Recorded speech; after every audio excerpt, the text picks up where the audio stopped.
Hello, everybody. My name is Langston Clark, and I'm here with three of my friends who are graduates of historically Black colleges and universities. And we're going to do a quick conversation called From HBCU to PhD, Social Capital and Student Success. I am currently an associate professor in the College of Education and Human Development, a proud graduate of North Carolina Agricultural and Technical State University. And so I'm not going to do the introductions. I'm going to let my friends do their introductions themselves. And so whoever goes first, goes first. Hi all, Brittany Patrick, doctoral candidate at the University of Maryland College Park in the Department of Special Education, also Director of Specialized Instruction with DC Public Schools. I am also a graduate of the North Carolina Agricultural and Technical State University, Aggie Pride. Hi, everybody. I am Rihanna S. Roby. I'm a native of the great state of Mississippi and a graduate of the Alcorn State University, the nation's oldest public land grant institution. Currently, I'm a postdoctoral fellow at Vanderbilt University with the Fisk Vanderbilt Center of Excellence. And greetings, everyone. My name is Terrell Morton. I am an assistant professor of identity and justice in STEM education at the University of Missouri-Columbia.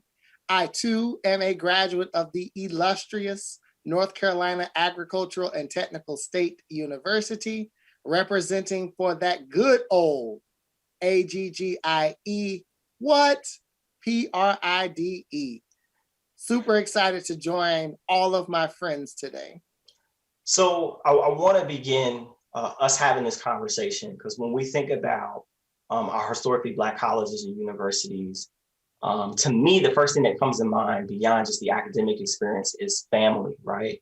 And one of the major things when we talk about social capital and legacy, the first thing that comes to mind for me, beyond the professional stuff, is family. And so I'm wondering if Brittany and Terrell, if you all can talk about how social capital at your HBCU meant for you as you know, y'all are like legacy Aggies, legacy HBCU graduates. If y'all could talk a little bit about that for us. Absolutely. So as you said, Langston, when I think about my HBCU, both of my parents are graduates of North Carolina A&T State University. And so one of the reasons why I chose A&T was because of that family feel, because of that legacy. I grew up going to homecomings and things of that nature, where I just felt the warmth. And I knew that if I were to attend A&T, that I would not only have the academic support, but I would also have that family feel that would support and push me through and matriculating through the university. And what ended up happening is it did so much more than that. That social capital not only pushed me through to my bachelor's, but it also pushed me through in my master's program. And then it opened up this huge door of, hey, getting a PhD is even possible, right? And so when I think about my HBCU and the opportunity that it's afforded me to really grow in my career and professionally, that is just what I think of. Terrell, you're on mute. I would definitely echo Brittany's sentiments, right? So when I think about this concept of social capital, right, it is that fund, that expense that I have through relationships, through partnerships, through intimate connections, and being blessed to not only be, you know, a legacy Aggie in that both of my parents went to North Carolina A&T, but North Carolina A&T runs in my blood, as both my father's siblings, with the exception of two, went to A&T, and then my mom's brother went to A&T, and even beyond just that, but my great grandfather, my grandmother's father, went to A&T back before it was even an A&T, but it was just literally a school for Negro farmers. So being able to have that legacy, right, was central to me understanding and me desiring to be part of the A&T family.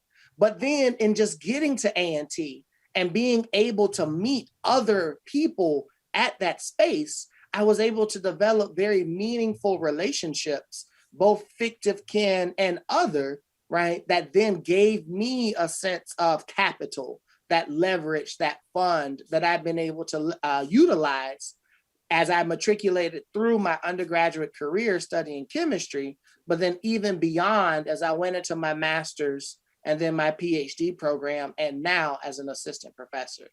So it's that actual blood relationship, but then it's the blood relationship that we develop through our interactions with one another and that real strong Black cultural family feel.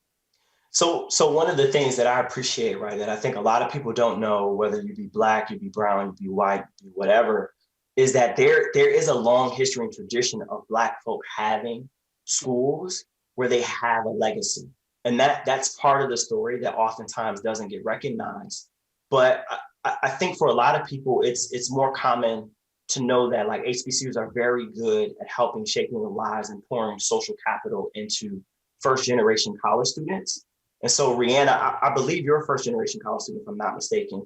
Could you tell us a bit about your experience being first generation and how Alcorn State gave you the social capital to get you to where you are right now? Yes, awesome question. And I'm a very proud first gen. Interesting enough, and I'll start with a brief story. When I was a freshman at Alcorn, my grandmother was very, very excited about getting an Alcorn sweatshirt because her grandbaby had gone to Alcorn. And what I learned after her passing is like she wouldn't let anybody else wear the sweatshirt, all of this good stuff. Like she felt like she went to Alcorn because I had gone to Alcorn, right? And so what going to Alcorn meant for me as a first gen was I could set a new path ablaze for my family and for other cousins, but it also helped me realize that there were still a bunch of folks who were being the first in their families to go into college. And so I was able to benefit from the other first gen students there, as well as a number of other programs that were made available because I was first gen. And it made being at Alcorn made that experience not as lonely because there are, like I mentioned, there are a large number of first gen students attending that space, right, in school there. I was in the band, and because I was in the band, I always had a family, right? Even when I didn't want one sometimes, particularly because band can be challenging. All that being said, I know that had I not gone to Alcorn as a first gen, I don't know if I could exist in the spaces that I do now or navigate and speak to the different truths and perspectives that I do. So as STEM folk, right, you and Terrell, oftentimes we talk about like Black people not getting access into STEM fields, things like that. And Rihanna, you mentioned how Alcorn gave you the skills and the tools to be able to navigate the spaces that you're in now. So I'm wondering specifically to you all STEM background, if you could talk about the ways A&T got you stemmed up and the ways that Alcorn State got you stemmed up to be in the spaces that you're in now. I like this idea of getting us stemmed up. I might have to borrow that from you, and I'll be sure to cite our presentation, Dr. Clark, so you can get the credit, right? But as a scholar who studies STEM education, but then also someone who has a bachelor's in chemistry and a master's in neurobiology and have lived that STEM bench scientist life, you know, the research and the experiences are out there to discuss about how alienating, how isolating, and how very westernized, Eurocentric STEM can be in its ideology, in its methodology, and in its praxis. So when I say ideology, right, the actual undergirding ideas or concepts, those values and those belief systems that drive how we understand what is considered STEM, how do we do STEM, and what is actually valued and recognized as STEM. And I know Rihanna is really going to hammer hard into that because I learned from her even through conversations when we talk about sort of that ideological component. But by being able to study chemistry, despite the fact that its broader ethos, right, is situated within these Western Eurocentric perspectives, studying it at A&T, being surrounded by people who looked like me, having some professors who also reflected my identity as a Black man, but also as somebody who considers themselves to be activist oriented, I was able to be given and taught a lot of those navigational skills that we understand and need to be able to traverse these spaces and to be able to cope with the actual traumatic experiences that we have in being in STEM.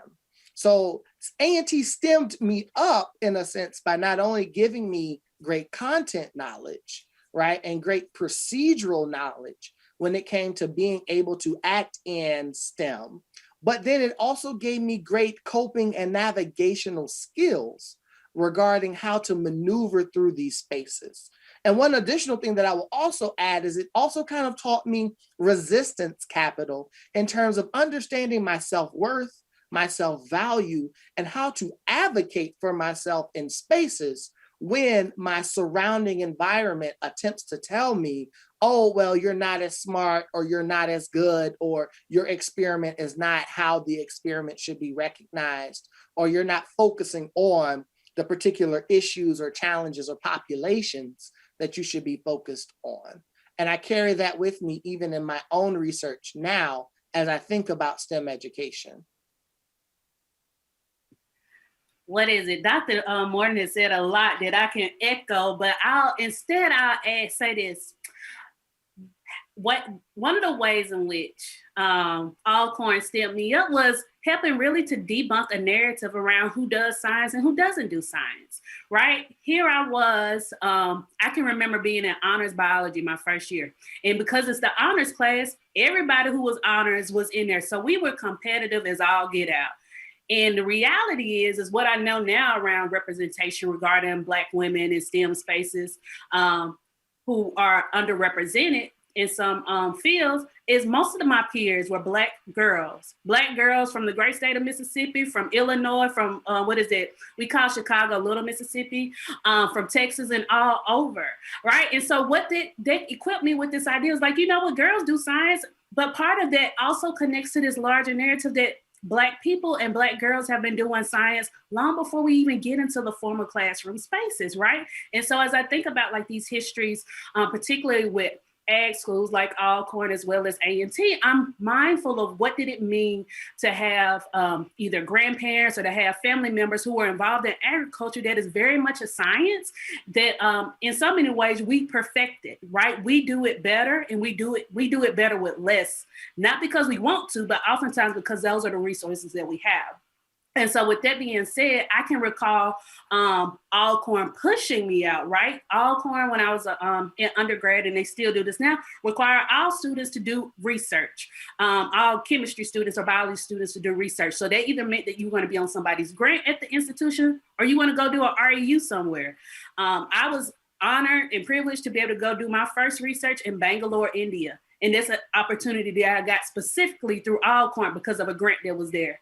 And by getting those experiences away from Alcorn, like the ones in India, it actually gave me perspective around how much we were doing and we didn't even have the resources for. But at the end of the day, it equipped me to do more with less in so many types of ways, but also to advocate for more because HBCUs deserve more.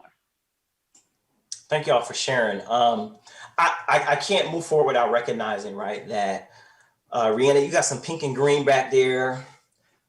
Terrell, you got some purple and gold, and future Dr. Patrick is wearing her red.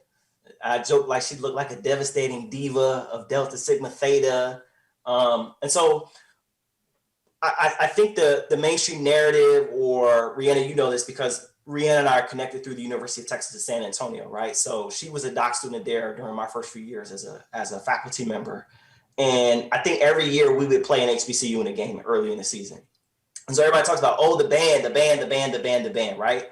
And so when we think about the Black Greek life, we think about the step shows, right? We think about the pageantry, but we don't always recognize the seriousness and the social uplift through the social capital that we get from being affiliated with these different organizations or institutions within the institution. And so Brittany, I'm wondering if you could talk about what it meant for you to be a member of Delta Sigma Theta in your journey from A&T to PhD. Absolutely. So being a member of Delta Sigma Theta and the Divine Nine in general was absolutely transformational and has been along my journey. I think in my core and at the core of all of our organizations lies the tenets of scholarship and public service, sisterhood and brotherhood, right? So this responsibility to not only strive for excellence professionally and in the scholarly realm, but also to ensure that we are reaching back and reaching across to support one another. And I can definitely say without a doubt, everybody on this call has done that for me, right?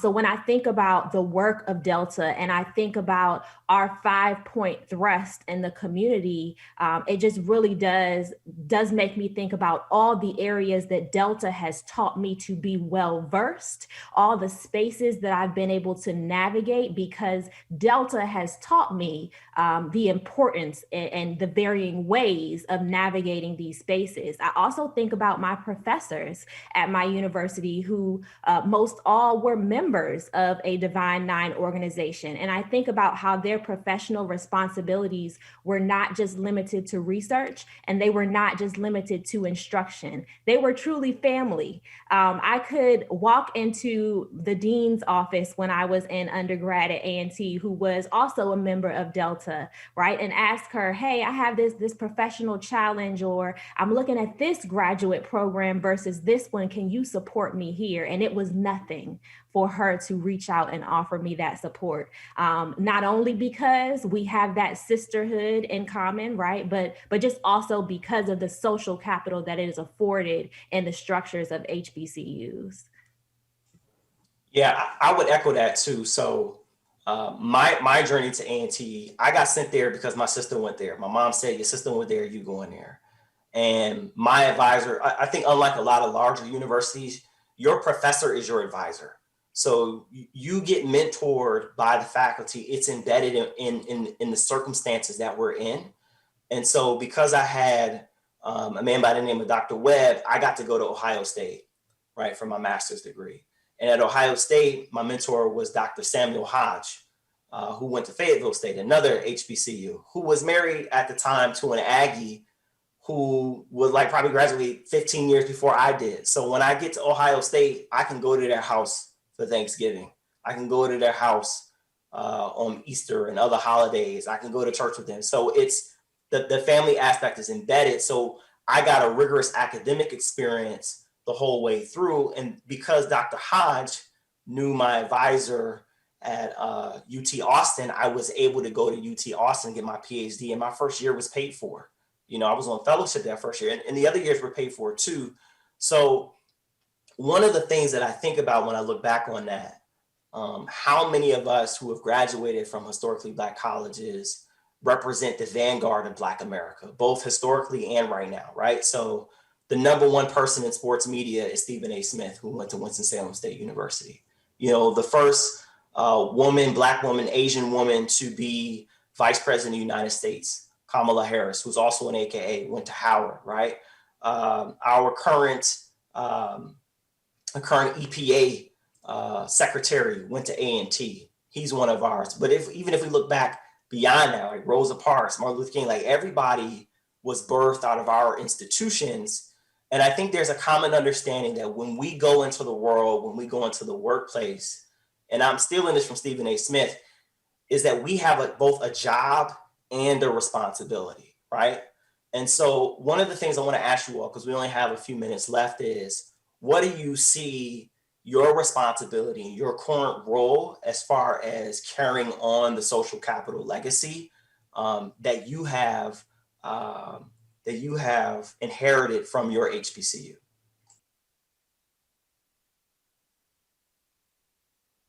I can get us started, and I will be as brief as I possibly can. I have conversations with a good friend of mine, Dr. Ashley Woodson, about this idea of capital. And even through a critical oriented perspective, it still has this notion, right, that only some can have or maintain. So in thinking about it through that critical orientation and really struggling with this idea of capital, I see that it is my responsibility to do as my organization teaches me, to lift as I climb. So it's not just taking from these spaces and having what I need to be successful, but really giving back and investing in all of the people that I can, but specifically my Black folk, so that even if they're not at an HBCU, or even if they're not in a university setting, right, that there's still something that I can be able to give, not saying that they have to have it or need it, but just that obligation that I have to my community in terms of ensuring that we're all collectively progressing and moving forward, so that the capital that I've maintained is not just restrained for those who gained access to certain spaces. I would add that for me, it's ideally thinking about how are we bridging? How do I serve as a bridge, right? Am I bridging knowledge? Am I bridging experiences? How am I even bridging fields and disciplines and spaces and places, right? As a first-gen girl from Mississippi, oftentimes it can be a little bit scary to think about what does it mean to leave the house? What does it mean to leave the spaces that have been nurturing? And so what I try to do in thinking about bridging that experience is thinking about like showing cousins, showing relatives, and showing other generations that it might seem scary, but there's another family for you on the other side, right? There is somebody there to embrace you, right, on the other side. And the other piece is like, you can always go home. And when I say you can always go home, that home can be Alcorn for me, or it could be North Carolina A&T for y'all, or it could either be going to your mama house, right? I don't know if other alums of other types of institutions feel that same affinity. So I won't speak on it directly, but I will say there is something particularly special around thinking about how is it that I can, when I think about bridging the knowledge, how is it that I can continue to gain this formal knowledge, right, from these institutions and still have a value and appreciation from the things that I learned at home? And I see by having graduated from an HBCU that there is room for both. When I think about my own responsibility and when I think about each of you, I think of us as like the antidote to imposter syndrome, right? And so it's possible, right? Like I feel like my responsibility is to remind my own and others that, you know, it's possible. Whether you are wondering, hey, how did this particular reading intervention as a teacher come about, right? Whether you are wanting to be the next vice president of the United States, right? A president. It is possible. And I think we are living every day, living and breathing examples of that possibility. And so I find myself responsible for just continuing to model the possible, continuing to build opportunities for culturally competent educators to take up space and create these anti-racist educational spaces. And that is what I see my responsibility as. Thank you. I thank you all for being a part of this conversation, for dropping the nuggets that you dropped. And those of you who were watching on this virtual South by Southwest EDU presentation, we are glad that you were able to join us and enjoy the rest of your conference. Thank you.